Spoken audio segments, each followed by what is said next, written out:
must be a record. Cassie and Diddy have settled their bombshell lawsuit where she accused him of mental, physical, and some other damning abuses, which led to many other old interviews and stories resurfacing. Well, now, according to both parties, they have reached a settlement. But is it truly over for Diddy?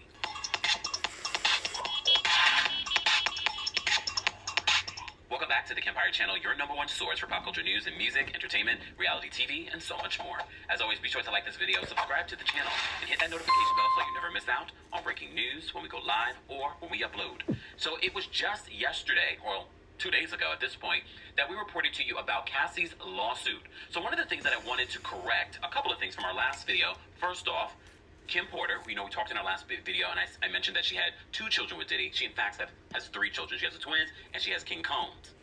The other thing that I wanted to address was the narrative that the media was putting out there, probably from Diddy's camp, was that this was a $30 million lawsuit. That was a narrative that was put out by Diddy's camp. So as always, what we do here, we always cite our sources. And shout out to Tiffany, who sent this to me on Instagram. And I just want to cite Pam Esquire, the law intellect, wrote this on social media. She says, as indicated in my live, Cassie did not put an amount in her lawsuit.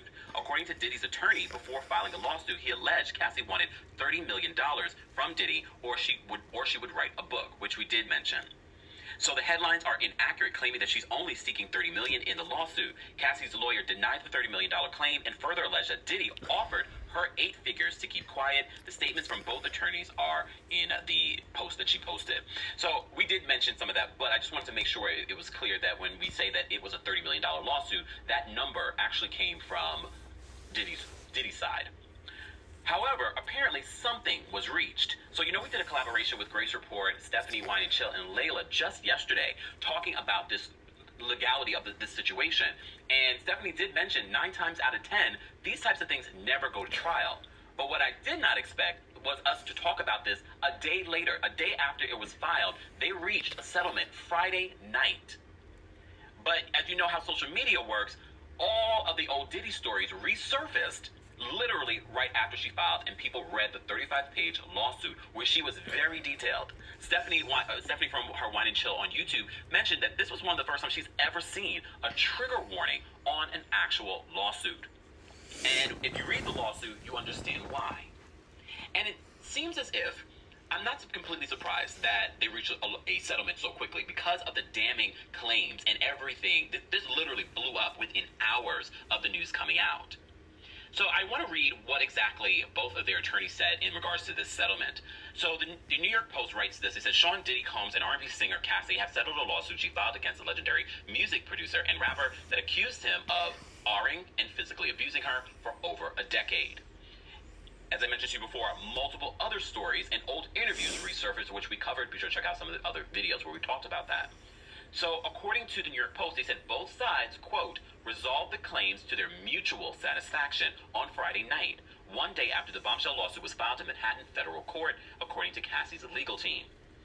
She says this in the statement, which is important because if you read the 35-page lawsuit, then you saw the amount of jealousy, manipulation, and control that Diddy allegedly had over Cassie during their relationship. So she says this in her statement. She says, I have decided to resolve this matter amicably on terms that I have some level of control. I want to thank my family, fans, and lawyers for their unwavering support. Diddy also released a statement saying, we have decided to resolve this matter amicably. I wish Cassie and her family all the best. The terms of the settlement were not revealed, but we can only imagine that it includes that she will not talk about this in public again and that she will not write a book. That was actually a question that I posed to Stephanie when we did the collaboration yesterday. I said, do you think within this settlement that one of those stipulations will be that she will not be able to talk about this ever again? I'm pretty sure. But we shall see. We shall see. For them to reach a deal so quickly says to me that Cassie got whatever she wanted in the situation. But I know what you're probably thinking. Was this just a money grab? Well, I said this yesterday during our collaboration. $30 million, $100 million. If 1% of what Cassie talked about in this lawsuit is true, which I believe more than 1% of this is true, then Homegirl deserves a whole lot more, and money is not going to heal that amount of trauma. Nope. And as I said to you before, I feel as if all of the stories that resurfaced after the news broke about this lawsuit just reminded people some of the things that they already kind of knew about Diddy, but I guess for some reason the industry has sort of let it pass. But I think that no matter if that Cassie got what she wanted in this lawsuit, I don't think that has stopped what's about to happen when it comes to Diddy and the Pandora box that has been opened.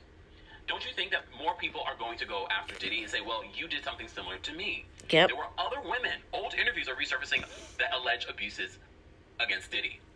And it seemed as if a lot of people were starting to turn their backs on Diddy, including Naomi Campbell and Janet Jackson. They were recently celebrating his birthday in London, and they had posted pictures with him, and then suddenly those pictures were deleted from their social media.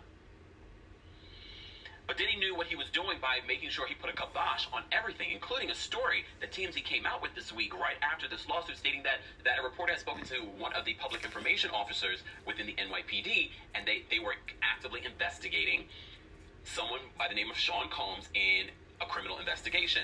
The NYPD, the very next day, released a statement saying that information was released erroneously. And a lot of you speculated that, did Diddy buy someone off? Look, normally I don't believe in all the conspiracy theories and things like that, and you know we speculate a lot here. We really, really do.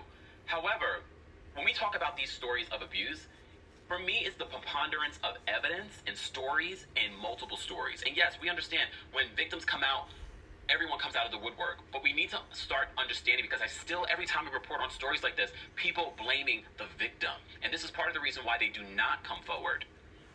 But I still salute Cassie's bravery for coming forward, because I do believe she's going to inspire others to come forward. She may have settled her lawsuit, but I do believe she has now opened this box that has been closed for a very long time when it comes to Diddy and his alleged abuses.